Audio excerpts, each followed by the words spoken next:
ನಮಸ್ಕಾರ ಬಂಧುಗಳೇ, ಇಬ್ಬನಿ ನ್ಯೂಸ್ಗೆ ಸ್ವಾಗತ. ನೀವಿನ್ನು ಇಬ್ಬನಿ ನ್ಯೂಸ್ಗೆ ಸಬ್ಸ್ಕ್ರಿಪ್ಷನ್ ಮಾಡಿಕೊಂಡಿರದಿದ್ದರೆ ದಯವಿಟ್ಟು ಈಗಲೇ ಸಬ್ಸ್ಕ್ರಿಪ್ಷನ್ ಆಗಿ ಬೆಂಬಲಿಸಿ. ಶಾಸನಸಭೆಗಳಲ್ಲಿ 33% ಮಹಿಳಾ ಮೀಸಲಾತಿಯನ್ನು ಯಾವುದೇ ಷರತ್ತುಗಳಿಲ್ಲದೆ ಈಗಲೇ ಜಾರಿಗೊಳಿಸಬೇಕೆಂದು ಆಗ್ರಹಿಸಿ ಬೆಂಗಳೂರಿನ ಸೌಹಾರ್ದದಲ್ಲಿ ಆಗ್ರಹ ಸಭೆ ನಡೆಯಿತು. ಈ ಸಭೆಯಲ್ಲಿ ನಿವೃತ್ತ ನ್ಯಾಯಮೂರ್ತಿಗಳಾದ ಎಚ್.ಎಸ್. ನಾಗಮೋಹನದಾಸ್ ಹಾಗೂ ಜಸ್ಟಿಸ್ ಎಚ್.ಎಸ್. ವಿಷಯ ಮಂಡನೆ ಮಾಡಿದರು.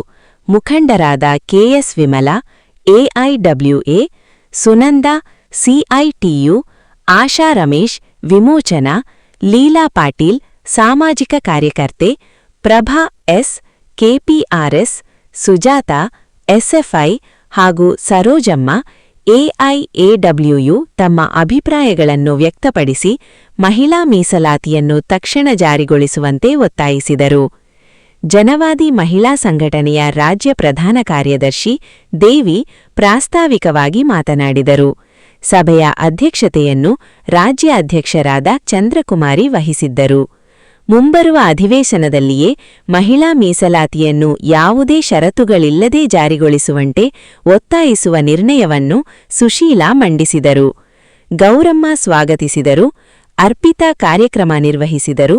ಬಸಮ್ಮ ವಂದನಾರ್ಪಣೆ ಸಲ್ಲಿಸಿದರು.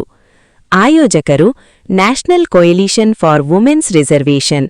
ಸಹ ಆಯೋಜಕರು ಜನವಾದಿ ಮಹಿಳಾ ಸಂಘಟನೆ, ಎಐಡಬ್ಲ್ಯೂಎ, ಸಿಐಟಿಯು, ಎಸ್ಎಫ್ಐ, ಡಿವೈಎಫ್ಐ, ಕೆಪಿಆರ್ಎಸ್, ಎಐಎಡಬ್ಲ್ಯೂಯು ಹಾಗೂ ಕೆಆರ್ಎಂವಿಎಸ್ ಸಹಯೋಗದೊಂದಿಗೆ ನಡೆಯಿತು.